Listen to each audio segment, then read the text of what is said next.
Hello YouTube and hello viewers भाई, welcome to our channel bike interactive. सबसे पहले तो थैंक यू यार सो मच, आप लोगों ने मेरे वीडियोस देखे, सब्सक्राइब किया चैनल को, लाइक्स किए और कमेंट्स किए। सो आज का टॉपिक ये है कि यार लिक्विड कूल बाइक्स से बेटर हंटर 350 कैसे है। मतलब आप भी अगर 2,50,000 रुपये तक का बजट है और आपको एक बाइक लेनी है तो आपके पास ऑप्शन है कि एक ये एयर कूल्ड बाइक है, ठीक है, एक है ऑयल कूल्ड बाइक जो है सुजुकी जिक्सर 250 या जिक्सर SF 250, और एक आती है liquid cooled bikes, KTM Dukes हो गई, जावा 42 2.1 हो गई।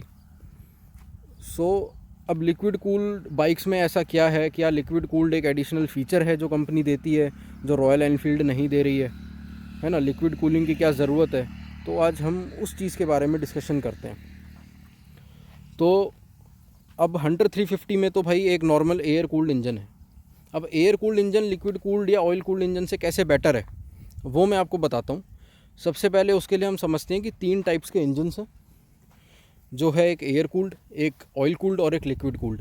अब एयर कूल्ड में हमारे पास अभी बाइक है हंटर 350। ऑयल कूल्ड में हमारे पास एक बाइक है सुजुकी जिक्सर SF 250 या सुजुकी जिक्सर 250 जो नेकेड वर्जन है, ठीक है। और लिक्विड कूल्ड में हमारे पास बाइक्स हैं KTM की ड्यूक 250, ड्यूक 200 और जावा 42। तो यार अब समझते हैं कि इन बाइक्स में लिक्विड कूल्ड क्यों दिया गया है और हंटर 350 में सिर्फ एयर कूल्ड क्यों रखा गया है, सुजुकी में ऑयल कूल्ड क्यों रखा गया है। सबसे पहले अपन इसके लिए जानते हैं, इन एक चीज़ होती है कंप्रेशन रेशो, जो शायद आपने अगर आप बाइक कंपेयर करते हैं तो वेबसाइट्स पे आपको दिखता होगा हंटर 350 का कंप्रेशन रेशो है ना, वो है 9.5:1। उसके बाद आपको सुजुकी जिक्सर 250 का कंप्रेशन रेशो दिखता है, वो है 10.7:1। फिर KTM ड्यूक का मिलता है जो सबसे ज़्यादा है 12.5:1, और जावा 42 2.1 का है 11:1। तो ये रेशोज़ आखिर में हैं क्या। अब इसको मैं बहुत सिंप्लीफाइड तरीके से समझाता हूँ, ट्राई करता हूँ, हो सकता है आपको समझ आ भी जाए। तो ये है भाई हंटर 350 का रेशो है 9.5:1। इसका मतलब ये है कि सपोज़ एक सिलेंडर है, आप उसमें 9.5 लीटर पानी भर दो और उस पानी को कंप्रेस करो, इतना कंप्रेस करो कि वो 1 लीटर पानी बन जाए, ठीक है। तो ये हो गया 9.5:1 का कंप्रेशन रेशो। तो अब सिलेंडर यहाँ क्या है, सिलेंडर आपको यहाँ आपने देखा होगा, ये पूरा एक सिलेंडर होता है इसके अंदर, और इसके अंदर एक पिस्टन होता है जो कंप्रेस करता है। अब वाटर की जगह, पानी की जगह यहाँ क्या है, यहाँ है एयर और फ्यूल का मिक्सचर, ठीक है। यूनिट ऑफ मेजरमेंट हमने तो अभी लीटर बोला, बट जो भी है एक्चुअल टेक्निकल चीज़ें नहीं पता मुझे, बट कि ये है कि 9.5 लीटर या 9.5 जो भी यूनिट ऑफ मेजरमेंट है उसको एयर और फ्यूल को आप कंप्रेस करके 1 यूनिट बना दो, ठीक है। तो इतना कंप्रेशन रेशो है हंटर का, जबकि ये 350cc का इंजन है। अब वहीं आप बात करो KTM ड्यूक 250 की, अब उसका कंप्रेशन रेशो 250cc का इंजन है बट उसमें 12.5:1 का कंप्रेशन रेशो है। तो जब इतने प्रेशर पे, ठीक है, आप एयर और फ्यूल को कंप्रेस करते हो, मतलब 12.5 को आप सिर्फ 1 बना देते हो, इतना हाईली उसको कंप्रेस करते हो, तो जाहिर सी बात है उसमें से एनर्जी बहुत निकलेगी। अब एनर्जी बहुत निकलेगी तो वो हमें कहाँ दिखती है, उस बाइक का BHP और टॉर्क आपको ज़्यादा मिलता है एक नॉर्मल 250cc की बाइक से, है ना। तो एनर्जी ज़्यादा निकली। अब एनर्जी के साथ साथ और क्या ज़्यादा निकलता है, वो होती है हीट। इंजन का टेम्परेचर बहुत ज़्यादा बढ़ जाता है, हीट इतनी ज़्यादा निकलती है उसमें से। अब उस हीट को टैकल करने के लिए कंपनी उसमें देती है लिक्विड कूल्ड सिस्टम, जो उस इंजन का लाइफ सपोर्ट सिस्टम है, ठीक है। अगर वो कंपनी नहीं देगी तो ऐसे इंजन्स में एक एबिलिटी होती है सेल्फ डिटोनेशन की, यानी कि वो फट जाएंगे अगर लिक्विड कूल्ड सिस्टम नहीं दिया गया, क्योंकि उनका नेचर है इतना हीट होना। उस इंजन के अंदर इतना हाईली कंप्रेस किया जा रहा है एयर और फ्यूल को, उससे इतना एनर्जी निकाला जा रहा है ना, एनर्जी इन द सेंस वही BHP और टॉर्क। तो यार इस चक्कर में वो इंजन्स बहुत ज़्यादा गर्म हो जाते हैं। अब सेम आपको मिलता है जावा 42 में, वो भी एक क्रूज़र सेगमेंट की बाइक है बट उसमें लिक्विड कूल्ड इंजन दिया गया है और उसका कंप्रेशन रेशो 11:1। ड्यूक से थोड़ा कम है बट हंटर से बहुत ज़्यादा है, और इवन आपकी सुजुकी जिक्सर SF 250 से भी ज़्यादा है। तो उसमें भी लिक्विड कूलिंग सिस्टम दी गई है। वो भी इसीलिए दिया गया है क्योंकि भाई नहीं देंगे तो फिर ओवर हीटिंग की वजह से इंजन फट जाएगा और फिर तो कुछ भी हो सकता है, इसीलिए लिक्विड कूलिंग सिस्टम देते हैं। अब सुजुकी जिक्सर SF250 है, उसमें आपको सिर्फ ऑयल कूलिंग सिस्टम मिलता है, पर उसका कंप्रेशन रेशो इन दोनों से कम है, वो है 10.7:1।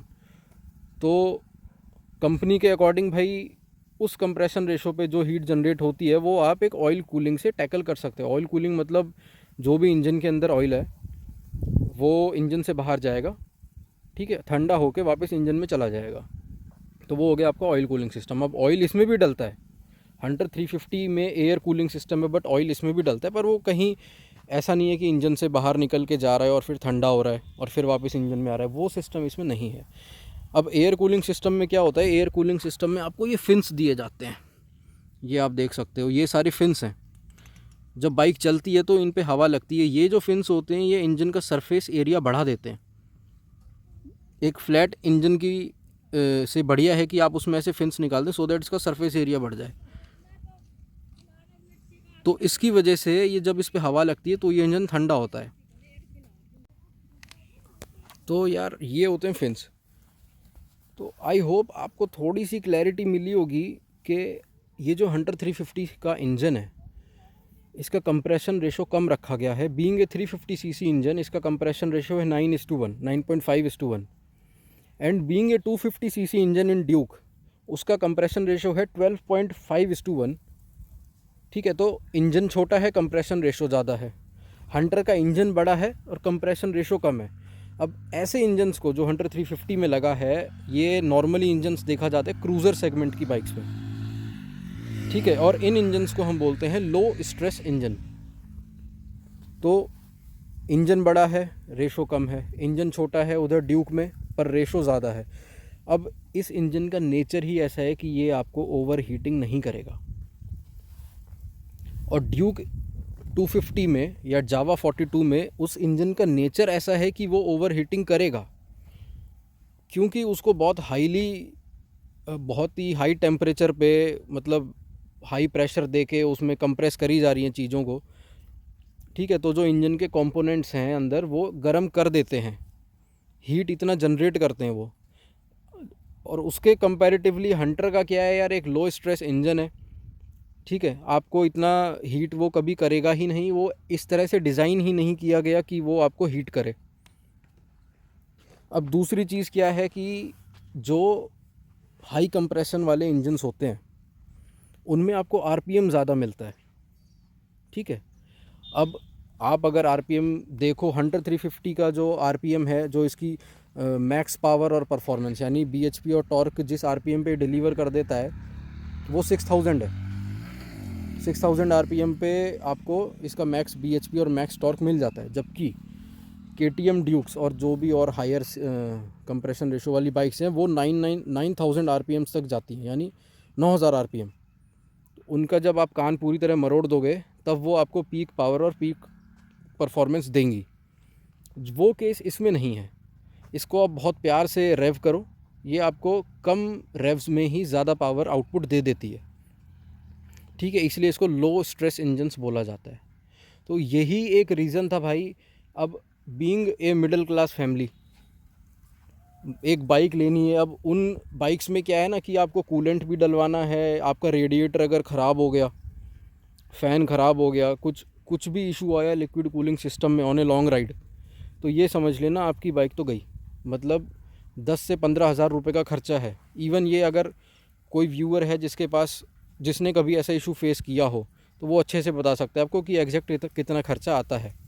जबकि इन नॉर्मल बाइक्स में जो कन्वेंशनल इंजन होता है, एयर कूल्ड इंजन्स होता है, इनमें इतना खर्चा नहीं आता, ठीक है। इनमें हमें ज़रूरत भी नहीं है कि हम इसकी तरफ इतना ध्यान दें, प्रॉपर चेकअप कराएं। उनमें क्या होता है कि प्रॉपर आपको मेंटेनेंस करनी ही करनी है। अगर आपने ध्यान नहीं दिया तो फिर आपका इंजन कभी भी, लिक्विड कूलिंग सिस्टम अगर फेल हुआ तो इंजन जा सकता है। तो प्रॉपर मेंटेनेंस रिक्वायर है उस केस में। इन केस में थोड़ी सी ढिलाई चल जाती है हंटर 350 जैसे इंजन्स में। अब हंटर 350 में इंजन तो ये उसमें भी आता है आपका क्लासिक 350 और मीटियोर में, बट हंटर 350 में ऐसा क्या है कि भाई ये इंजन इतना बढ़िया परफॉर्म कर रहा है, वो ये है भाई कि क्लासिक 350 और मीटियोर के कंपैरिजन में हंटर का 20 किलो वेट कम किया गया है, क्योंकि ये बाइक थोड़ी छोटी बनाई गई है। ठीक है, 20 किलो वेट कम करने की वजह से हंटर 350 की परफॉर्मेंस, जो इंजन इसका पहले थोड़ा सा दबा दबा चलता था मीटियोर और क्लासिक में, थोड़ा सा ऐसा लगता था कि यार ये पावर अपनी पूरी ना दे नहीं पा रहा है, वो इस बाइक में इंजन खुल के चलता है, पूरी पावर निकालता है, ज़बरदस्त पिकअप देता है, पैसा वसूल परफॉर्मेंस देता है, जस्ट बिकॉज वेट कम कर दिया इसका। तो इंजन को भी थोड़ा मिल गया एक मौका अपना रंग दिखाने का। तो यार अब बात करते हैं अपन BHP की। ठीक है, BHP का मतलब है टॉप स्पीड। सीधे सीधे आप रिलेट करो, ज़्यादा BHP ज़्यादा टॉप स्पीड, कम BHP कम टॉप स्पीड। तो अगर आप हंटर को किसी भी बाइक से कंपेयर करो, 250 सीसी जो अभी मैंने बाइक्स बताई, ड्यूक, जिक्सर और जावा 42 जो 300 सीसी है, BHP हंटर का सबसे कम है, यानी कि टॉप स्पीड आपको हंटर में नहीं मिलेगी। मैक्स टू मैक्स 125 पे ये चली जाएगी, उसके आगे नहीं जाएगी। As compared to other 3 bikes, वो बाइक्स जाती हैं आपकी कोई 140 पे, कोई 150 पे शायद। ठीक है, उनमें RPMs भी ज़्यादा है, आपको पूरा 9000 RPM तक खींचनी होगी बाइक, तब वो अपनी पीक टॉप स्पीड दे पाएंगी। अब आते हैं टॉर्क पे। टॉर्क हंटर का सबसे ज़्यादा है, 27 Nm का। और ये टॉर्क आपको फील कब होगा? टॉर्क आपको फील होता है यार गियरिंग रेशोज़ में, टॉल गियर्स लगते हैं इसमें। 5th गियर आपका 40 पे भी चलता है और 125 पे भी चलता है। 4th गियर आपका 35 पे भी चलता है और अगेन देन 120 पे भी 4th गियर चलता है। 3rd गियर आपका 20 पे भी चलता है और 90 पे भी चलता है, 80 पे भी चलता है। ठीक है, तो इतने टॉल गियरिंग रेशोज़ हैं इसके, जो ट्रैफिक में बहुत ईजी होता है इस बाइक को चलाना। आपको फ्रीक्वेंटली गियर शिफ्ट नहीं करने पड़ते, मैं पर्सनली नहीं करता, ब्रेकर के ऊपर से निकालता हूँ, 2nd गियर में ही रखता हूँ, सब कुछ काम हो जाता है। पिकअप भी बाइक बना लेती है 2nd गियर में। ठीक है, तो टॉर्क का फ़ायदा है, आपका टॉल गियरिंग रेशोज़ मिलते हैं, आपको पावर अच्छी मिलती है। जिस GTT टेक्नोलॉजी को TVS मार्केटिंग करके बेचता है अपनी बाइक्स के, इसमें हम ग्लाइड थ्रू टेक्नोलॉजी दे रहे हैं, वो हंटर में पहले से ही है। इसका वीडियो मैं आपको अभी डाल देता हूँ। 3rd गियर तक हंटर बिना रेस दिए और धीरे धीरे क्लच छोड़ के अपने आप चलती है। क्यों चलती है? क्योंकि इसमें टॉर्क बहुत ज़्यादा है। आप क्लच छोड़ दोगे तो बाइक बंद नहीं होगी, वो बाइक चलती रहेगी 3rd गियर तक। 4th गियर पे जाने के बाद वो थोड़ी लिचिंग करने लगती है इंजन। ठीक है, तो 3rd गियर तक आपको इसमें GTT मिलता है पहले से ही इनबिल्ट। और रॉयल एनफील्ड इसका कोई एडवर्टाइजमेंट नहीं करता है, ना कोई अलग से उसने स्पेक्स में दिखा रखा है कि GTT है इसके अंदर। तो ये फ़ायदा यार ज़्यादा टॉर्क का, आपको बहुत इजी राइड मिलती है सिटी में। ठीक है, फ्रीक्वेंटली आपको गियर शिफ्ट्स नहीं करने होते, और हाईवेज़ पे तो भाई मक्खन है बाइक, कोई उसमें डाउट नहीं है। तो ये एक यार छोटा सा वीडियो था। अगर आपको लगता है, क्योंकि पहले मुझे भी लगता था कि यार बाइक में तो लिक्विड कूलिंग होनी चाहिए, वरना मैं बाइक लेना तो बेकार है भैया। लिक्विड कूलिंग नहीं है तो क्या बाइक लो?